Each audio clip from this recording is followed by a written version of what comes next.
Let's talk websites and SEO. You're a voice actor. You're an entrepreneur. You're a VOPRENEUR. Welcome to the Everyday VOPRENEUR podcast, your guide through the business of voiceover. Having your voiceover demos easily playable and downloadable on your website is essential. The VoiceAm player lets you do that across any device and browser. There are also options for adding play buttons in your email signature, tracking your listens, and even putting videos in your demo player. Sign up now at voicesam.com/MarcScott and receive an instant $25 credit. For full details and to claim this offer, visit voicesam.com/MarcScott. The VOPRENEUR podcast. Hey, it doesn't suck. Not as funny as Conan. Not as cute as Seth Meyers. Not as smart as Colbert. But he's one of us, and that counts for something. Here's Marc Scott, the original Everyday VOPRENEUR. Hello and welcome to the Everyday VOPRENEUR podcast, your guide through the business of voiceover. I'm Marc Scott, the original Everyday VOPRENEUR, as always ready to dish out some actionable, practical advice. Things that you can start putting to work right away for your voiceover business to help you grow and be more successful. Before we dive into this week's episode, I've got two quick favors I'd like to ask. First, if you've been enjoying the podcast, particularly the new series with all of these different interviews from so many amazing people giving so much good information, would you do me a favor and share a review on Apple Podcasts or wherever you listen to the podcast? A 5-star review would mean so much to me, so thank you for doing that. And also, let me know that you are listening. Share it in your Instagram stories and tag me at Marc Scott. I always love to see who's listening. So this week I brought in a very special guest to talk about a topic that makes my brain hurt. Voice actors ask me all the time about SEO, and I tell them the same thing all the time. I just can't. I don't know anything about SEO. And by the time I finished doing this interview, I was reminded once again why I don't even try to wrap my brain around SEO and why it is something that is best left to the professionals. But that's not the only thing we're talking about. Yes, you're going to get some practical strategies for SEO that you can do on your own. Yes, you're also going to learn how expensive it can be to really dive deeply into SEO. But you're also going to get some really great tips for your website. Whether or not you have somebody else do it, you're still going to have some tips on the content that you need to include and some things that you need to think about when it comes to the design. I know you're going to enjoy this episode, and I know you're going to learn a lot. My guest today really needs no introduction because chances are you've already worked with her. And if you haven't, you should. She's a world traveler who also happens to speak several languages. She codes, she designs, she manages. She's forgot more about SEO and web development than you and I could ever hope to know.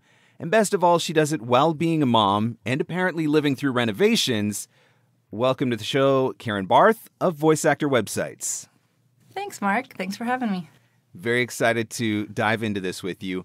You really don't need an introduction because we all are very familiar with you, but there is one question that everybody wants to know. Do you sleep? I don't sleep. I really don't sleep. I wish I got more sleep. That's kind of what I thought, but we wanted to put it out there just in case. It's because we're too busy breaking our websites or wanting new things on our websites, or everybody's got a deadline of yesterday, and I'm guessing that's all part of the problem. But we should all work harder to contribute to your ability to get some sleep. Well, I do it with love. I know you do. So let's do this. We're building a website for our voiceover business. We know that on our website we need our demos. We know that we need some form of contact information. What are some of the other sections that you think are essential that a voice actor needs to be putting some thought into, maybe before they even talk to you? That way they've got a little bit of a roadmap, or they've got a little bit of a content strategy that they can bring to the table, which would ultimately make the life of the developer a little bit easier. What are those sections? So I think first you need to identify your goals when you're going to build a site. Is it an extension of your business card? Meaning, are you sending people to your site, or do you want to be found via search? So those are two very different websites. So depending on which route is the route you want to go, there would be a different list. But I would say the most important thing is for people to have the ability to hear you and hire you on your site. So you need to have pro demos, a contact section, your phone number and email front and center. If you have videos, that's really helpful from a user standpoint. People want to see your voice in action. And also, people digest media in different ways. So if you have video content, that's helpful. It also helps for SEO because the longer you get somebody to stay on your site, the better. So that's great to have. Testimonials are nice. Just like when you go buy something on Amazon and you see the 5 yellow stars, gold stars, you're like, oh, somebody made a purchase. They had a good experience. People like to see those things whether they read them or not. It's just psychologically it helps. And then logo list of clients or naming clients. Some people, when they're starting out, they don't have a lot of content and they're like, oh, how do I fill in my website so it doesn't feel so barren? I don't look like I don't have anything to put on my site. So you could put together a list of descriptors of your voice, like a vocal profile, what age ranges you do. You could put information about your studio set. You know, everybody's looking for people with studios. Yep. You have to have a pro studio. So if you list some of your, whether they understand what those things are or not, it fills in your site and it looks good.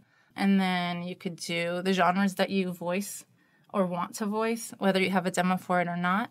You're open to all these different types of genres. And a contact section. Those are some good starting points. So one of the things that you said, I want to make sure that I clarify this. We're kind of talking about, are you building a website to actively market or are you building a website to passively market? I think those would be the terms. So actively market would be, I'm going to reach out to people via email and social media, and I'm going to try to drive traffic to my website. I'm going to give them a link, get them to click. Hopefully they go visit my website.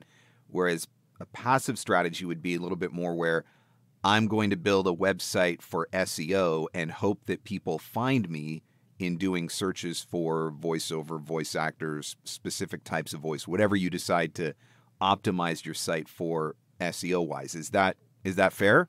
Couldn't have synthesized it any better. All right. So that's where determining your goals makes a big difference then, because you have to decide, am I building this to actively market? Am I building this to passively market? So let's dive into that a little bit. Mm-hmm. Do you think one strategy is better than the other? I think it depends on what are you comfortable with. If you're a go-getter and you have no problem reaching out to people and, you know, cold calling, emailing, you're good at it, you've taken your course, you know how to do it right, then I think, you know, you already have a good path and you're good at it, and that provides you with opportunities. Great. If you want to have kind of like not all eggs in one basket and do it, you want people to find your site via search, then a website that's more robust is great to have. I think a lot of people think of SEO and they're like, oh, just put some random words on the back of my website and I'm good to go. It does take a lot of work. It takes a lot of time. It's definitely a marathon and not a sprint, and it takes money. And people don't understand what all goes into it. So I don't think it's right for everybody. I think you can start out with having just a site that's kind of an extension of your business card and add content to it over time, and then at some point shift and have it do both for you. It would be nice to think, like, in a perfect world, we would all love to be able to create a website that we just throw up there on the interwebs, and, you know, all of a sudden dozens of people start finding us and emailing us and asking us for auditions or bookings every single week because our SEO is so great. But yeah, it doesn't really work that way as much as we would like it to. So since we're moving on this SEO topic, let's start at the very beginning before we get too deep into it. Give us the what is it when you go into the store and you see the Complete Idiot's Guide or the dummies books? Give us SEO for dummies, just the basic description for those who maybe don't fully understand what SEO is. SEO is really broken up into two major umbrellas. One is anything you could do on your site to help your SEO, and the other is off-page SEO. I'll start with off-page since it's pretty short. The single most important thing to get good off-site SEO is to get relevant and contextual backlinks. What the heck are relevant and contextual backlinks? Very fancy term. So it's when a website links to your site. So if, and it has to be, like I said, it has to be relevant. So if the pet groomer down the street links to you, then you're getting a link from their site to your site. But is that relevant? No, like you're doing VO. But if you have a website with a page dedicated to, I do VO for pet stores, and they link to that page, that's super relevant. Okay. And so then it makes sense. Not all links are created equal. So there's a domain authority score for every website. And the stronger your site is as far as links go, the more links they have linking to it, that makes your score go up or down. So if you have 5,000 links that are all linking from weaker sites, and then you maybe have 10, somebody else has 10 links from higher domain ranking sites, that site with the 10 links might outrank you for certain terms based on how powerful the links that link to you or to them are. So let me explain that a little bit better, because I think that was a little confusing. And this is why SEO makes my brain hurt. As I'm talking, I realize this is not overly helpful. But you know what? This is really good, because I think that there are a lot of people that just assume that they can just, type some stuff on their website or whatever, and boom, I've got SEO. And I think it's actually good for people to hear that this is way more complicated than you think. And this is probably why you need to leave it to a professional. It takes a lot of strategy. It's not just, you could throw money away really easily. You have to strategize. You have to see who your competition is for any given term. You have to see how many people are already ranking for it. You have to see, so like your first thing I would do is I would make a list of terms I want to rank for. And then there comes the research side of it. Who do I need to, outrank? How do I get to the top, 3 to 5 slots? And is it possible? Because sometimes you have sites like Voices or any of these, Voice 123, whatever it is, that are on the top 3 slots. Can they be outranked? Yeah, they can. We've done it. But that's a lot more work than just going after a term that some other voice actor is ranking for that maybe you could outrank, possibly. So defining what your keywords are. And then, we kind of shifted. We were talking about what is SEO. But let me just talk about the backlinks one more time. So every site has a domain authority score, like I was saying. So your score might be, most voice actors are between a 1 to a 10. And the logarithmic, meaning the scale between 1 to 2 it's much easier to go from a 1 to a 2 than, let's say, a 10 to an 11. The increments between each variable get larger and larger. Okay.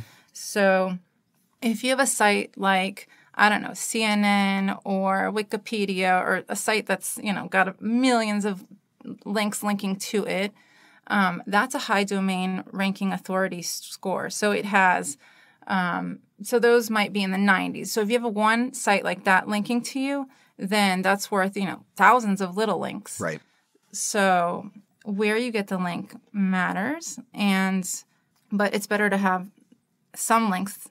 Some links are better than none, basically. So just to jump off of that, then, let's say there's a lot of voice actors that are creating YouTube videos.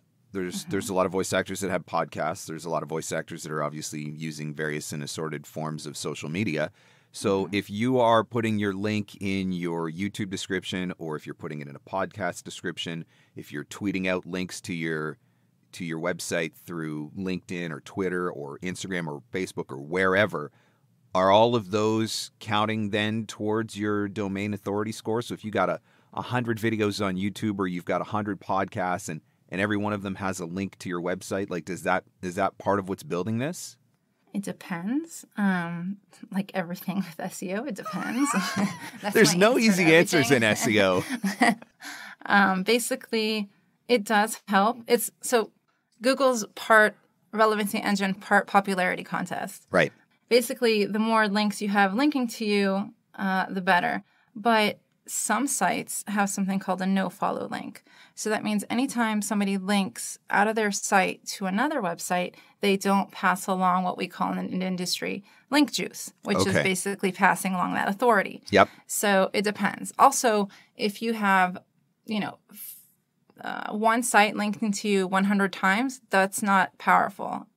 The ratio between the number of sites linking to you and the amount of links you are closer to one another, the better you're going to rank. Okay.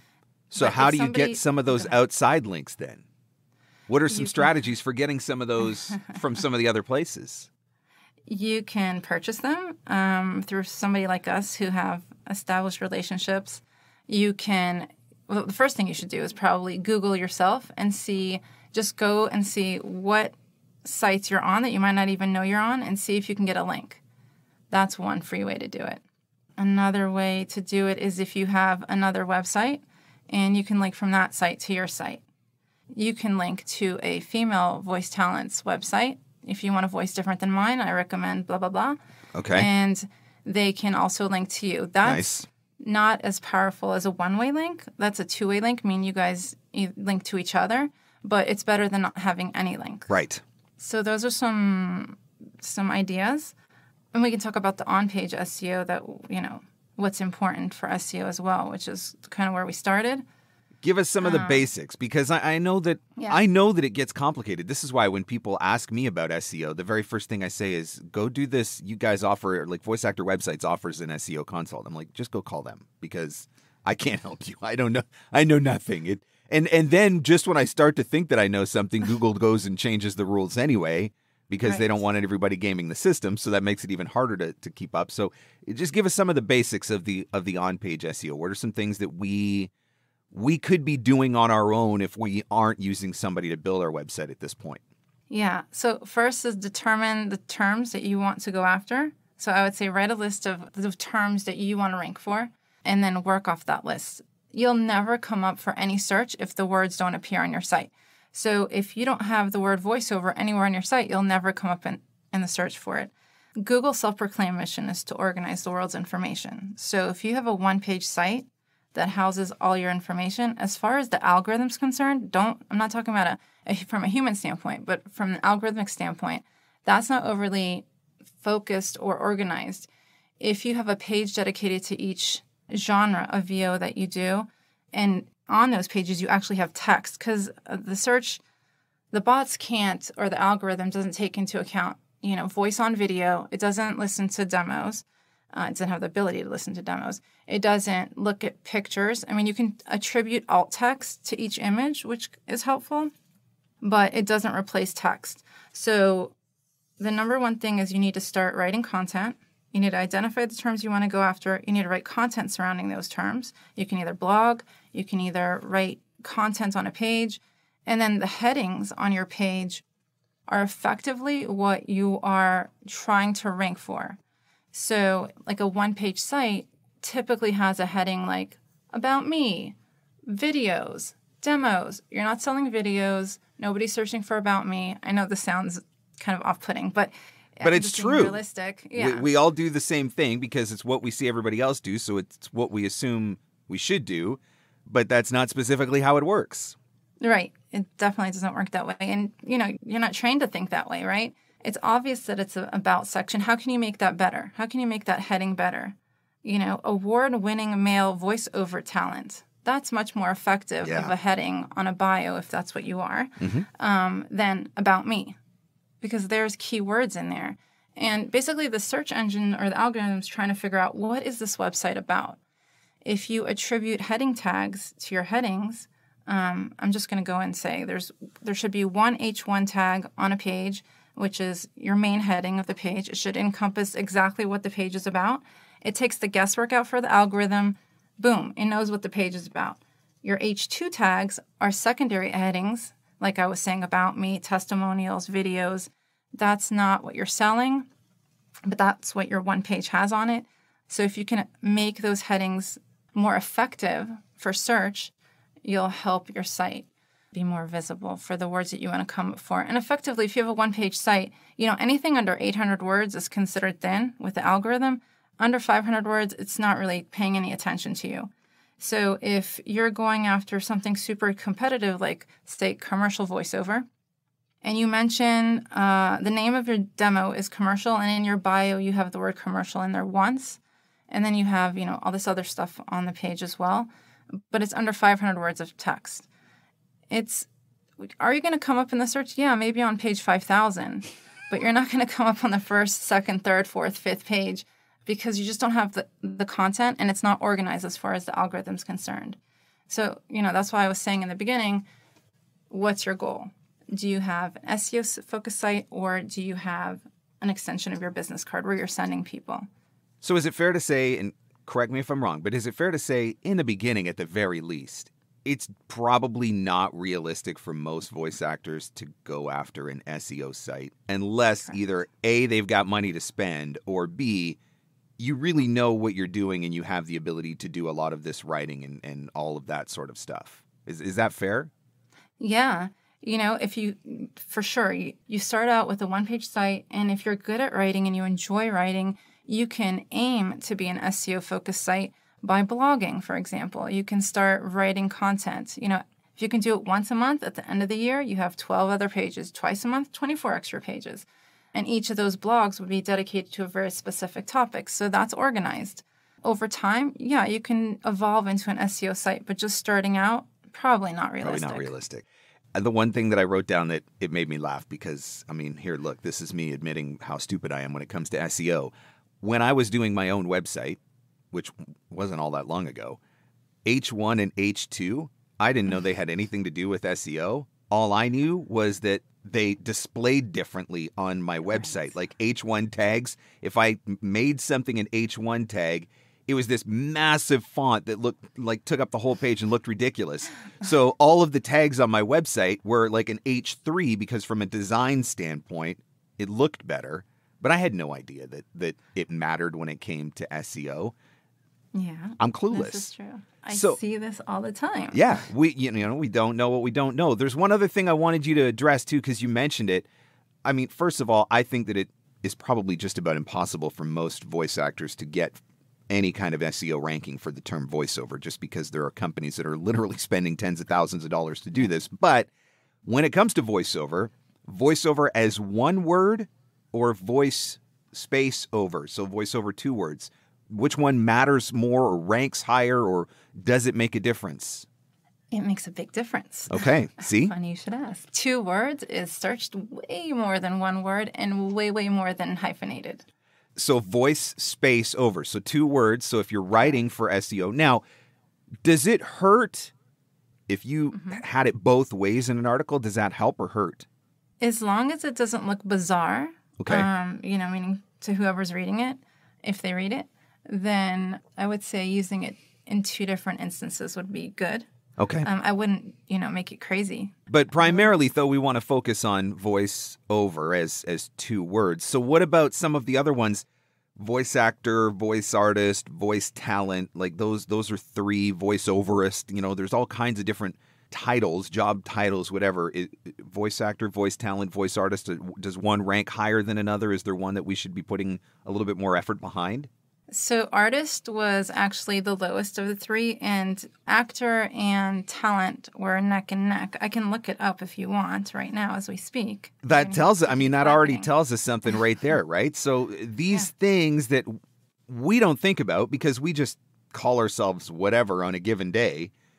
But from an SEO standpoint, these things matter. So if you're using voice actor and you're using voice over as 2 words, right, that makes a big difference from if you're using voice artist and voiceover as 1 word, which is such a simple, subtle thing, but it actually can make a big difference. So let's dive into blogging just for a second. And I'm going to have Paul Strickwerda on the podcast here in a few weeks, and we're going to talk about blogging more. But from an SEO standpoint, you mentioned that blogging can be helpful.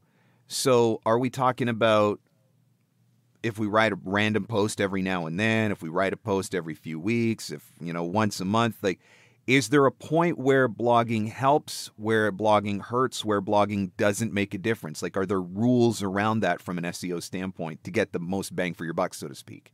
So it doesn't matter how much you write, meaning how many articles a month or a year you publish. Just at the end of the year, you have X amount more. So the more pages you have, the more robust your site is from a algorithmic standpoint. The search engine's like, oh, they have a lot of content surrounding this particular topic. So it helps your site rank for more keywords. You can do 2 different types of blogs. I would not, so some people just want to, do a blog about, well, this is what I've done in my day. This is what's new with me. Okay, that's great. If you have, followers that want to read about that stuff, but from an SEO standpoint, it would be beneficial if you either wrote content for a talent seeker or if you wrote content for, fellow voice actors, which is what Paul Stricorda typically does. When he started writing his blog, he had no idea how much it would help his SEO. It's insane. He has so many people that link to his blog. They use it as a resource, or they'll mention it on social media because he's writing about a hot topic that everybody wants to know about. Yep. And people share it. And that's so helpful for SEO. That's not what he's doing it for. He had no idea. But it really is so helpful. And then if you're writing a blog about, for something that somebody might search for, just like somebody might search on Google, like, how do I bake a carrot cake? People ask Google questions all the time. And anything that you can think of that somebody might ask related to VO, whether it's a fellow talent or a talent seeker, if you write an article about it, you're super relevant for that. And you can come up with a million different things to write about. So speaking strictly from SEO and not from blogging for an audience, because those are, I think, 2 different things. From an SEO standpoint, does consistency make any difference then? Or is it just as long as there's new content going up every once in a while, it makes the Google bots happy? It is better to be consistent, but it's better to do things. If you have to take a pause, take a pause. But if you're going to take a pause from a user standpoint, don't have the date on your blog, because then it looks like, oh, this person's out of business. If you haven't blogged in a year and then you pick it up again, if they look back and there's a year gap, or they look at your blog page and you're not actively blogging and they see, 2020 is the last time you blogged, then they might question that. Is this person still in business? What's going on? Is this a part-time thing? But don't write off writing for fellow talent, because like I said, that provides the backlinks that you might not have. So again, it's strategy, right? It's when determining what your end goal is and trying to figure out the best way to go about that. You've heard me say it 1,000 times. Success is in the follow-up. You know that you're supposed to follow up. The problem is, what do you do? How does it work? What do you say? How do you do it without being annoying? How do you keep yourself top of mind? If you have ever asked any of these questions, I've got a new masterclass that is going to give you all of the answers. It's called Follow-Up Academy, and it is going to be happening live on Tuesday, November 16th, 7 o'clock Eastern Time, and that is going to be happening live via Zoom. This masterclass probably going to be about 2 hours long, and among the things that we are going to cover, what follow-up is and why it's essential, what should a follow-up cycle look like, what do I say so I don't come across as being annoying, what kind of subjects and topics can I cover in follow-up messages, and then I'm going to give you actual strategies for both email and social media follow-up, including actual examples from my own emails and from my own social media. You're going to want to take this course if you've ever struggled with the follow-up. Follow-Up Academy, again, is happening live on Tuesday, November 16th at 7 p.m. Eastern. It's available to the first 50 voice actors who sign up. If you're unable to attend live, don't worry, sign up anyway. Everybody who signs up will get access to a video recording that you will be able to watch after the event is completed, and you'll be able to watch that as often as you would like. You can get all the details on Follow-Up Academy by visiting markscottcoaching.com. That's markscottcoaching.com. Again, it's happening live via Zoom Tuesday, November 16th, 7 o'clock Eastern. But even if you can't attend live, sign up anyway. Get access to the video. Details at markscottcoaching.com.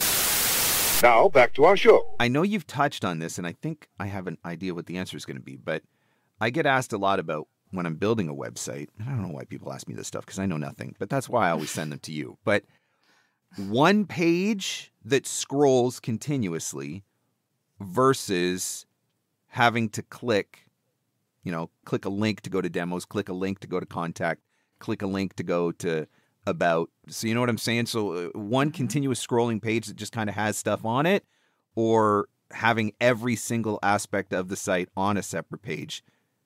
Is one better than the other, or does it again depend on what your objectives are?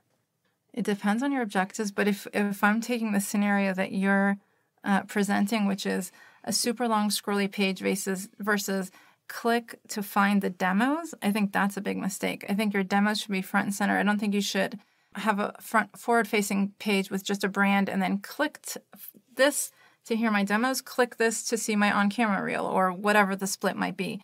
The job of your site is to give the people the ability to hear you and hire you. Mm-hmm. You want to make that easy as possible, as fast as possible. People don't want to click.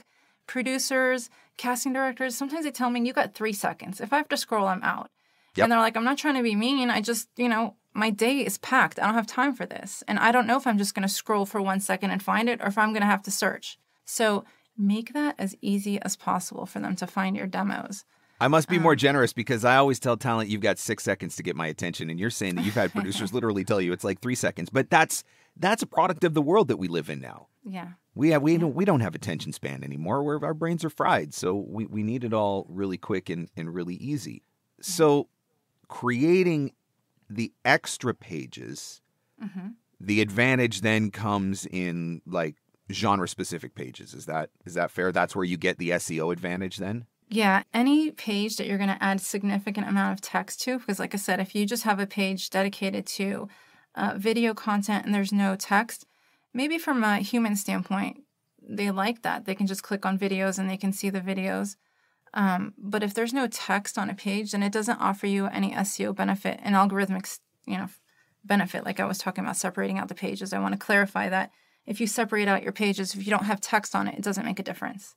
We've talked about pages. I guess the other thing is websites. This is where I screwed up because, again, I didn't know what I didn't know. So I've got all these different websites thinking I'm smart because I've got everything separated on separate websites. And then, when I finally sit down and have a conversation with you, you're like, Mark, you idiot. What are you doing? Why do you got so many websites? Why don't you have that all together on one website? So I've got Marc Scott Coaching, which was a totally separate thing. So I thought it should be a totally separate website. Marc Scott Voiceover, again, totally different thing, should be a totally different website.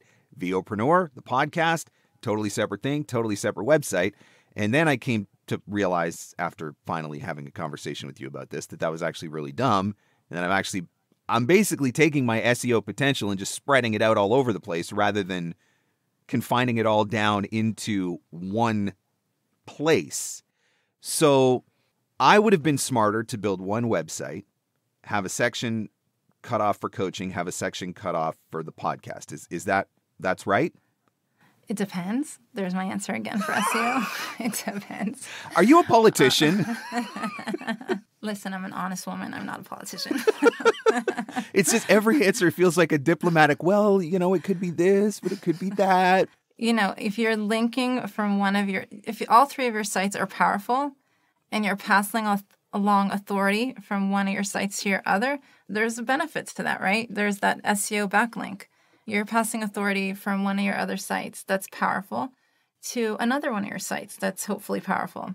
Yeah, collectively your site would be giant if it had all the content on it. Right. And it would be a serious powerhouse from a keyword standpoint and from a relevancy standpoint. But there's benefits to having it separated out for you.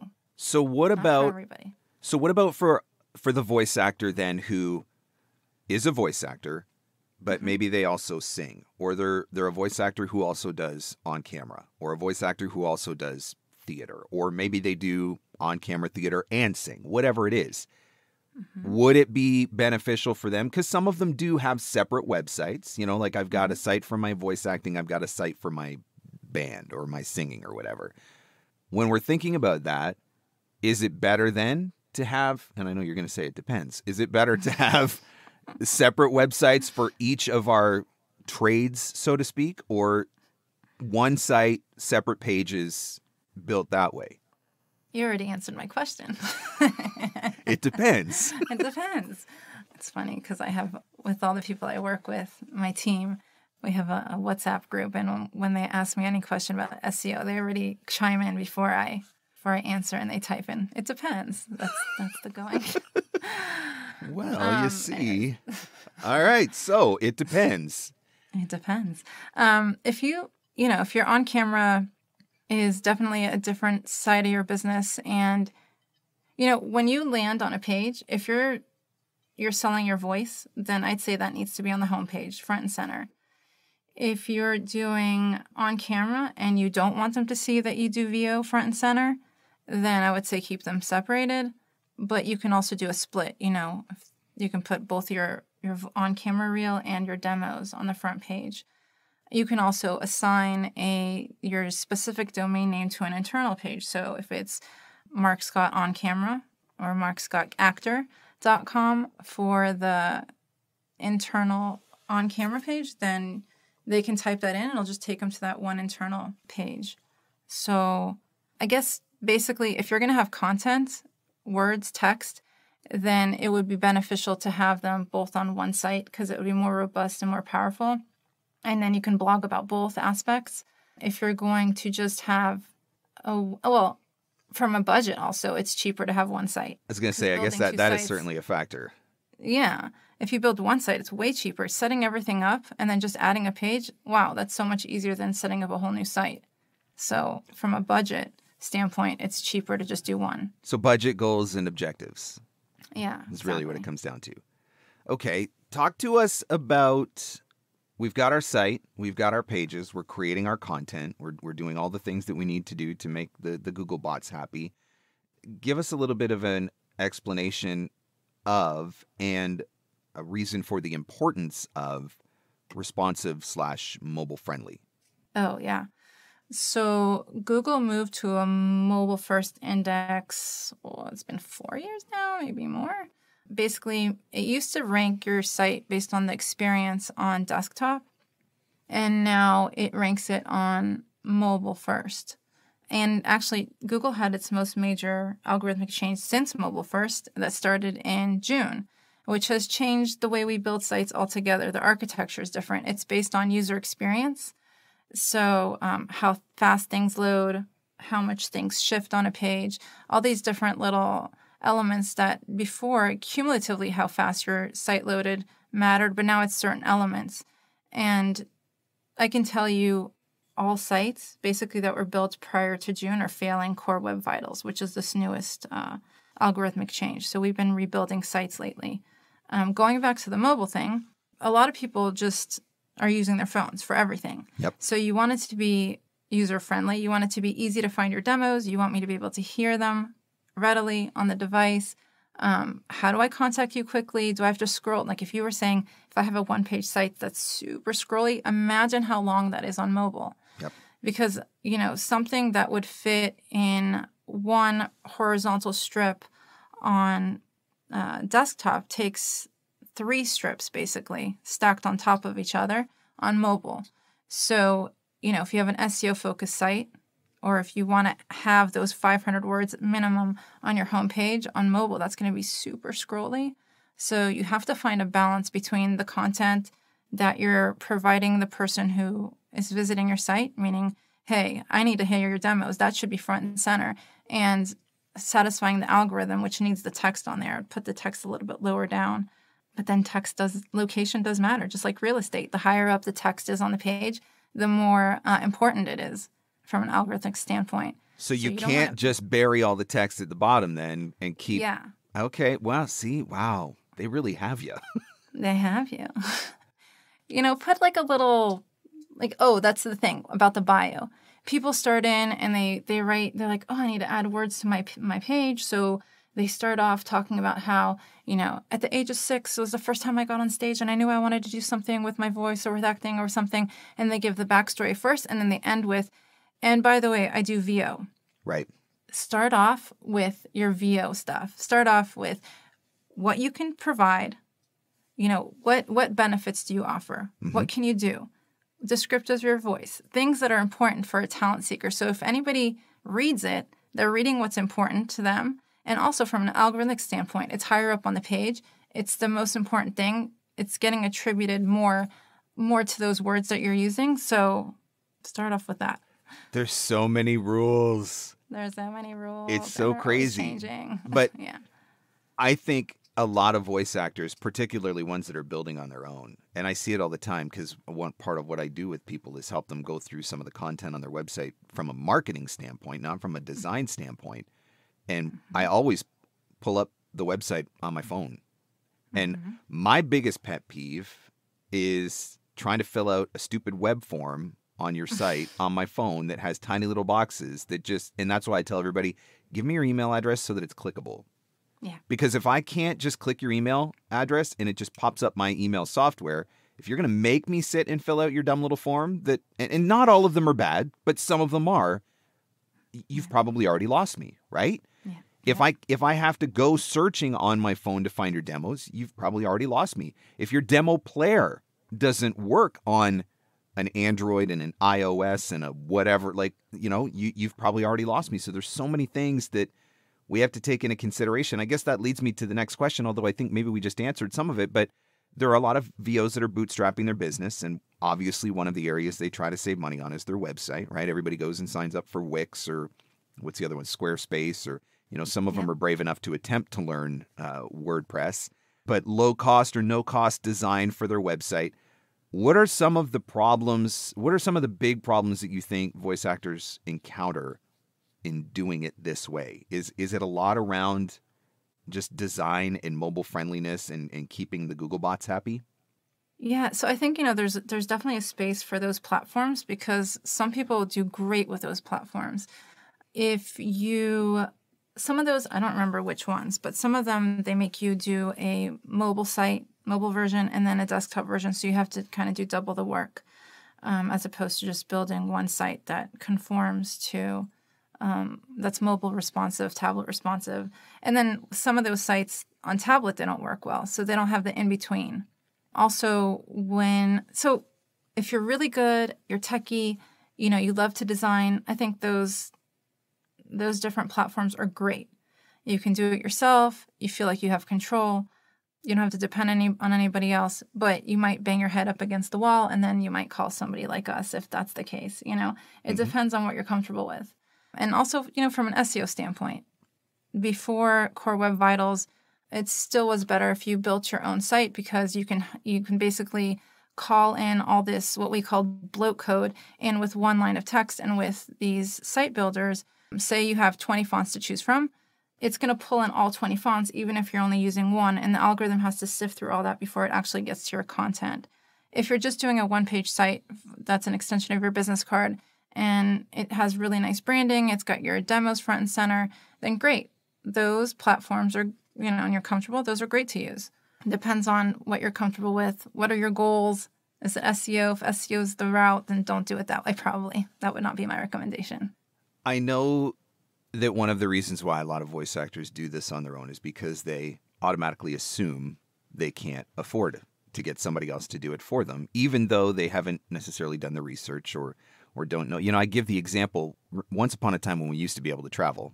I mean, as a Canadian, we used to be able to travel.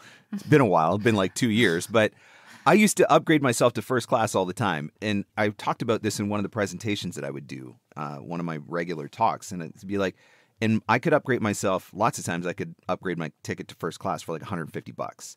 And that blew people's mind because they assumed that a first class ticket was like thousands of dollars more, but they never actually did the research, right? They never actually asked the question. I think we do the same thing with a lot. So from a website standpoint, I think getting one done, even a basic one that's done right and done well, and that matters, right? Because if you do your site for free, but it doesn't have the mobile friendliness, it doesn't have the responsiveness, it doesn't have some of the things that the Google bots want to see or whatever, you're kind of working against yourself at that point. So give us an idea, and nobody's going to hold you to anything. We're not making quotes here, but what is a reasonable or fair cost that a voice actor could expect to have even a basic site done for them? Yeah, a basic site can be done under $1,000. So that includes design, developing some sort of look that matches your vocal profile, and getting it built, at least with us. I don't know with others, but under $1,000. And I look at it, it's kind of like it's part of your marketing strategy. It could be you put money aside for marketing. Hey, it could be put towards a website. Now, if you were talking about SEO and you said, hey, I'm going to put $1,000 aside for SEO, I'd say spend that money somewhere else because that's just not enough to move the needle. So. Wow. $1,000 is not enough to move the needle on SEO. No. That's good to know. What does it take to move the needle on SEO? I would say voice actors that are working with us, they spend anywhere between $500 to $8,000 or $9,000 a month on SEO for VO. $8,000 or $9,000 a month. A month on SEO. Yes. This is important for people to hear because it goes back to what we were talking about in the beginning. Are you going to build your site to actively market it or passively market it? And everybody wants a passively marketed site because it means they have to do less work. But are you willing to spend $8,000 or $9,000 a month in order to have a successful passively marketable website that is an SEO website? And then all of a sudden you're like, no, I'm not. Okay, well, then I guess you're going to be actively marketing your website. So let's build your website in such a way that you can actively market it. That kind of makes the decision for a lot of people right there. Yeah. Hey, go get that playbook. Wow, I knew SEO. I knew it would cost money. I had no idea that it was like $8,000 or $9,000 a month that people are spending. But the other thing you got to remember too, particularly in our space, and I know every industry has its own, but in our space, we're competing against Fiverr and Voices and 123 and some of these big sites that are spending a crap ton of money, which is why they come up, in the top 3 or top 4 or top 5 results, no matter what voiceover term that you're competing against. And so it's really hard for an individual voice actor to compete against a company like Fiverr, who has an unlimited bankroll at their disposal for all intents and purposes from an SEO standpoint. So it makes it really tough to do. It's not impossible because we've done it. It's not impossible. But strategically, right? Like you said, picking what's a very specific term that you would like to be found for, not just voiceover or voice actor or professional voice actor, but you're saying like guy next door voice or warm, friendly mom voice, or I'm assuming you're talking about things like that, right? Like really specific search strings that people might be looking for. Yeah, and those are actually much easier to go after than just commercial voiceover. Yep.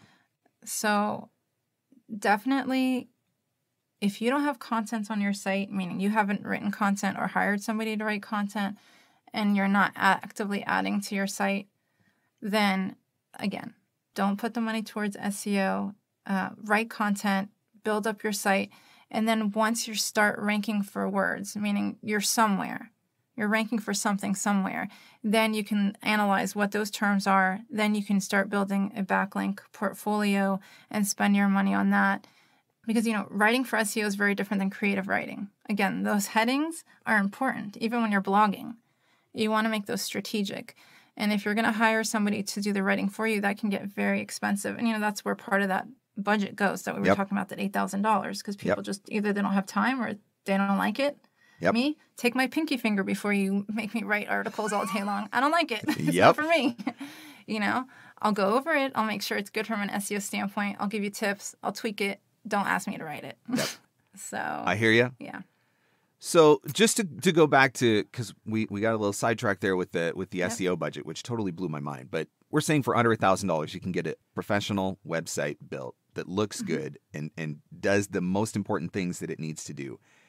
And I want to just touch on that because let's say you've gone out and you've bought a couple of demos, so you're at $5,000, and you've bought a microphone and an interface, and you've set up some sort of home studio, so you've spent another couple $1,000s on all of that. So you're $7,000, you're anywhere from $7,000 to $10,000 into your business at this point, and then you're going to go build your website on GeoCities, which I know that nobody knows what that is, but you know what that is, but.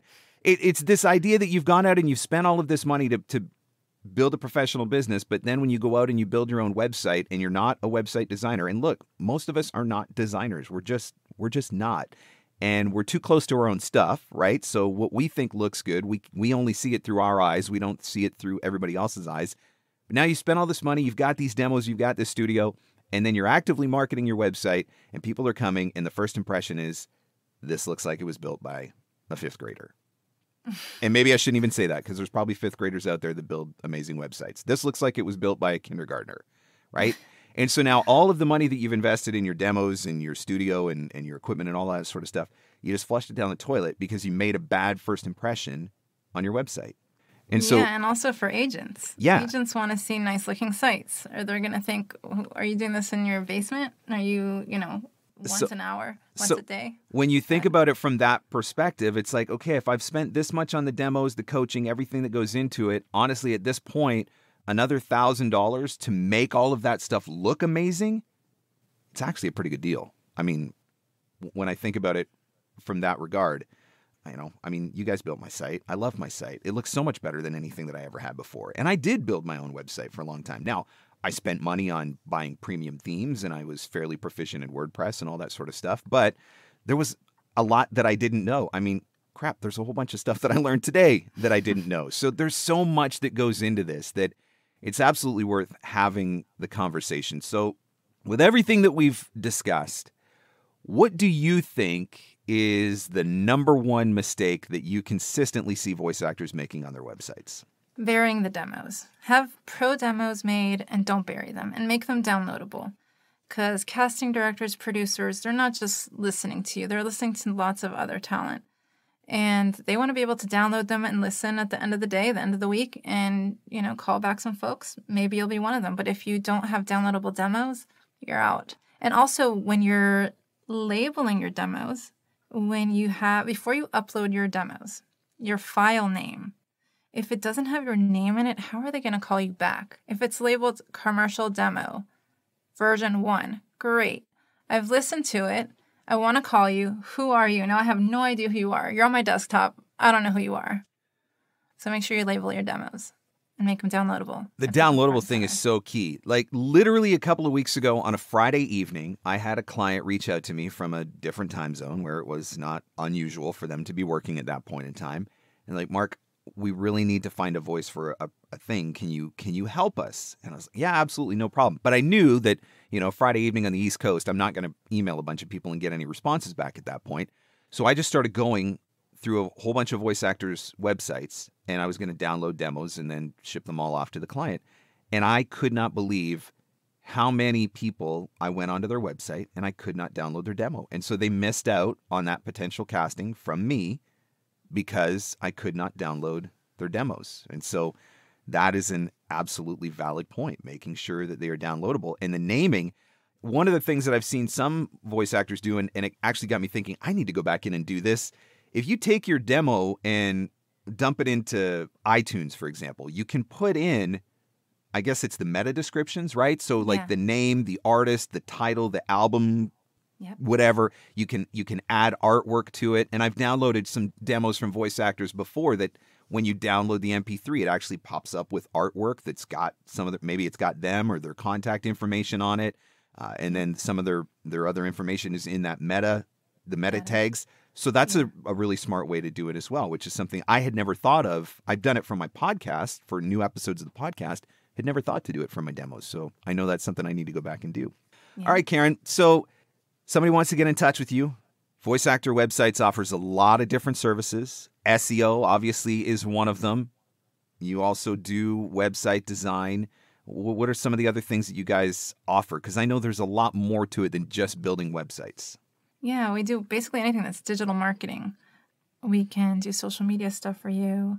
SEO, I guess, is the big thing that people call us about besides building their own sites. Marketing, anything that's digital marketing related, we do. Anything that's digital marketing. I will say, full disclosure, Karin built my website. I love it. I'm thrilled with it. We didn't really do a focus on SEO. I mean, you did what you do with building a regular website, but I've already had more walk-ins from my website than I ever had before. And so, I mean, for me, absolutely worth it. So voiceactorwebsites.com, correct? Yes, correct. Voiceactorwebsites.com. Go send an email. Do you guys offer consults, like free consults or anything like that? If somebody just wants to have an initial conversation, see whether or not it's the right fit or give you an idea what they want to do and whether or not you can do it for them? Yeah, for sure. We have Paul who, if somebody fills out a form on our site, he reaches out and he explains the process. He sees where you're at, and he'll kind of walk you through what we offer and if it's a good fit for you, your budget, and what you're looking to do. Perfect. All right, check it out, voiceactorwebsites.com. I will throw that link into the show notes so that you can find it there as well. And if somebody wants to reach out to you, Karin, I know you're on socials. Where can we find you on social media? And I'll put that in the show notes too. I'm on Facebook and Instagram, basically. don't have time for the others. Karen. You already don't sleep. So, like, how many more socials can you really do, right? There's no time for it. So, but I'll send you that info. Right on. I will put that in the show notes. Well, Karen, thank you so much for everything that you have shared. There's a lot to learn. I'm still sitting here like $8,000 a month on SEO. Oh my gosh. It's got to be working for you, I guess, though. If you're willing to spend that kind of money, it's got to be making a difference. But it is very eye-opening that SEO for a lot of voice actors, it doesn't mean ignore it, but maybe not necessarily the most realistic approach to take when it comes to your website and how you plan on actually marketing yourself.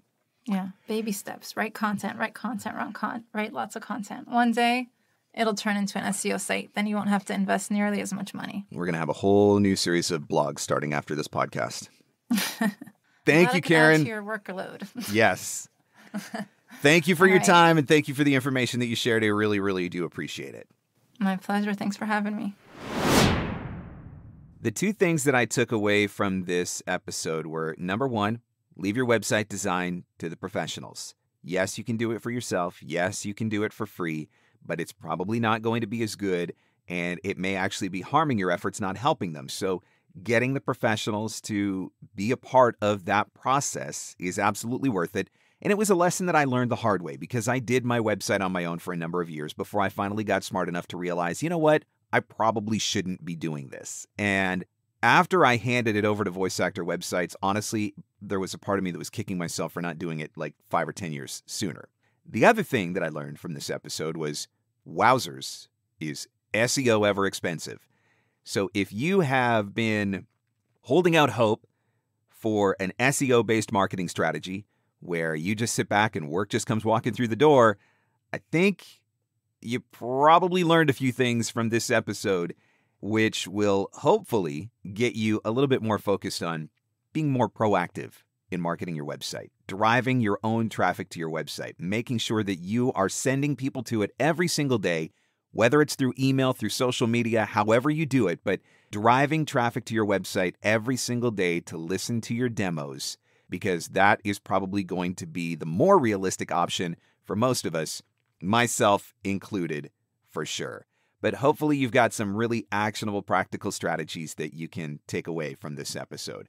I do have one favor to ask. If you enjoyed this episode with Karen from Voice Actor Websites, would you please share that you're listening in your Instagram stories, tag me at Marc Scott, and tag Karen at Karen B Live, and I will post those two Instagram handles in the show notes. But I'd love to know that you were listening.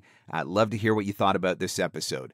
As always, every episode of the podcast available online at VOPRENEUR.com or wherever fine podcasts are given away for free. Thanks so much for listening. I'll catch you on the next one. The Everyday VOpreneur Podcast. Available everywhere fine podcasts are given away for free. Mostly, we think. Having your voiceover demos easily playable and downloadable on your website is essential. The VoiceSam player lets you do that across any device and browser. There are also options for adding play buttons in your email signature, tracking your listens, and even putting videos in your demo player.